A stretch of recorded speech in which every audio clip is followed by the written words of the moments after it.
आदिवासी साथियों को फिर एक बार आश्वस्त करता हूं कि आपके जल, आपके जंगल और आपके जमीन पर कोई आंच नहीं आएगी।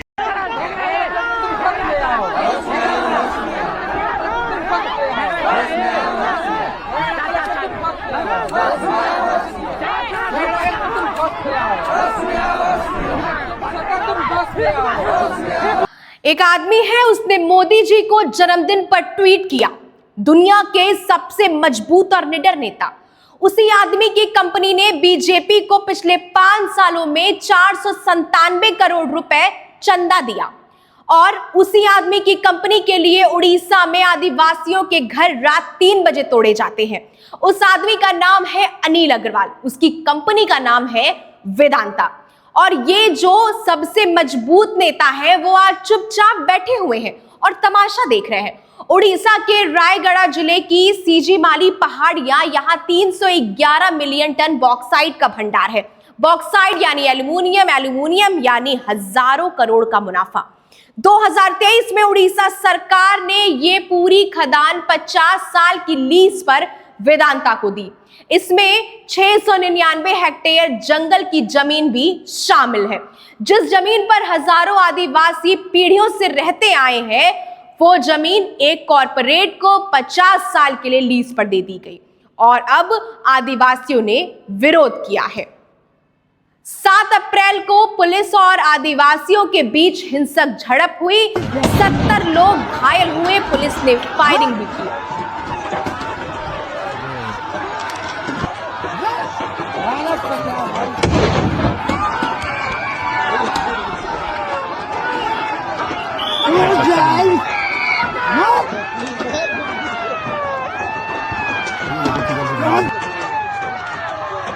अब आता है असली किस्सा।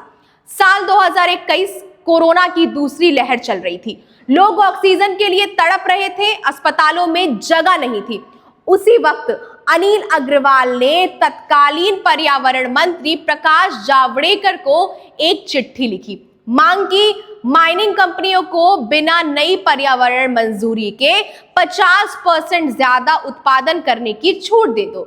जावड़ेकर साहब ने उस चिट्ठी पर लिखा वेरी इंपॉर्टेंट और सेक्रेटरी को तुरंत काम पर लगा दिया। फिर वेदांता के सीईओ सुनील दुग्गल ने सीधे पीएम मोदी को चिट्ठी लिखी। पीएम के दफ्तर ने वो चिट्ठी पर्यावरण सचिव को भेज दी। सरकार के अपने अधिकारियों ने कहा यह कानून तोड़ेगा, पारिस्थितिकी संवेदनशील इलाके में बेलगाम खनन होगा। लेकिन 2022 की शुरुआत में वेदांता ने जो मांगा था वो उसे मिल गया। पर्यावरण मंत्रालय ने एक इंटरनल ऑफिस मीमो से चुपचाप नियम बदल दिए। कोई संसदीय बहस नहीं, कोई पब्लिक कंसल्टेशन नहीं, बस एक चिट्ठी आई और कानून बदल गया। अब बात करते हैं पैसे की।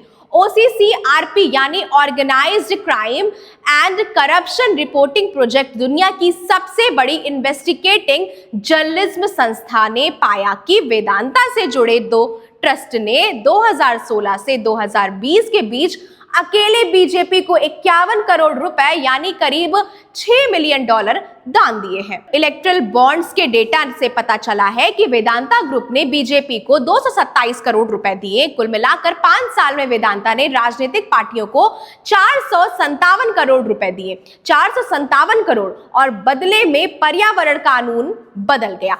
खदानों की मंजूरी मिल गई, आदिवासियों की आवाज दबा दी गई। ये चंदा नहीं है, ये इन्वेस्टमेंट है। और सुनिए, इस पूरे खेल में सबसे शर्मनाक क्या है ये आप जानते हैं? कांग्रेस की फैक्ट फील्डिंग टीम ने पाया कि दिसंबर 2023 में 8 ग्राम सभाओं की सहमति ली गई थी, लेकिन एक ही सरपंच ने एक ही दिन में सभी 8 ग्राम सभाओं के प्रस्ताव पर दस्तखत कर दिए। एक आदमी एक दिन 8 गांव की। जी हाँ, आदिवासी कहते हैं हमसे कभी पूछा ही नहीं गया। इसको रोंगटा को दे रहा हूँ, अडानी को दे रहा हूँ, अंबानी को दे रहा हूँ। ये किसी को देने का जगह नहीं है सर। ये हमारे लोग अंग्रेजों से लड़कर इस जगह को बचाए हैं। कितने लोग से लड़कर बचाए हैं। तो फिर ये सरकार क्या चीज है? सबसे लड़ेंगे सर। अगर आपको सही मायने में विकास करना है तो इनका विकास कीजिए। जो करोड़ों का टर्नओवर देने वाले के लिए आपको ये पहाड़ी दी है लीज पर, उसका विकास कीजिए, उनके लोगों का विकास कीजिए। आप सर्वे करके करिए। वो बीजापुर सुकमा एरिया नदी किनारे नाला किनारे जाके देखिए, आपके उस माइनिंग की वजह से जो लाल पानी आ रही है और उससे जो प्रभावित हो रहे हमारे बच्चे कुपोषित पैदा हो रहे हैं। सरकार कहती है ग्राम सभा पूरी हो चुकी है, वेदांता कहता है सब कुछ ठीक है और मोदी सरकार बिल्कुल चुप है। यहां एक और सवाल है जो बेहद चुभता है। महुआ मोइत्रा ने राष्ट्रपति द्रौपदी मुर्मू से सीधे अपील की कि वो खुद उड़ीसा की आदिवासी समुदाय से आती हैं, तो अपने ही राज्य के आदिवासियों के लिए कुछ तो बोले। राष्ट्रपति भवन दिल्ली में है, सीजी माली उड़ीसा में है, दूरी जो है करीबन 1500 किलोमीटर की है, लेकिन चुप्पी उससे भी गहरा ये है।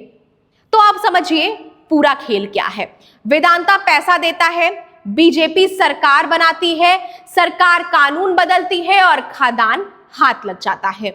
आदिवासी विरोध करते हैं, पुलिस डंडा चलाती है, मीडिया बेहद चुप रहती है। और इस पूरे साइकिल में जिस सड़क के लिए जंगल काटा गया उसे अभी तक केंद्रीय पर्यावरण मंत्रालय से फाइनल क्लियरेंस तक नहीं मिली है, मंजूरी ही नहीं मिली है दोस्तों। फिर भी काम चल रहा है, फिर भी पुलिस तैनात है, फिर भी जंगल कट रहा है, क्योंकि जब 457 करोड़ का चंदा दिया गया हो तो मंजूरी का इंतजाम कौन करता है।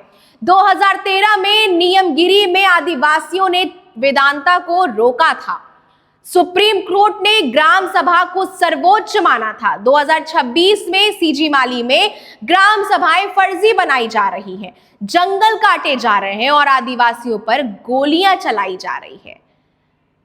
13 साल में देश बदला नहीं, बस कीमत बढ़ गई। ये खबर उन तक जरूर पहुंचाएगा जो सोचते हैं, जो कहते हैं कि विकास हो रहा है, लेकिन जिसका विकास हो रहा है उन्हें आपका वोट चाहिए दोस्तों, आदिवासियों का जमीन चाहिए। इस खबर पर अपनी प्रतिक्रिया जरूर साझा करिएगा। तब तक के लिए बने रहें जनपद के साथ। धन्यवाद।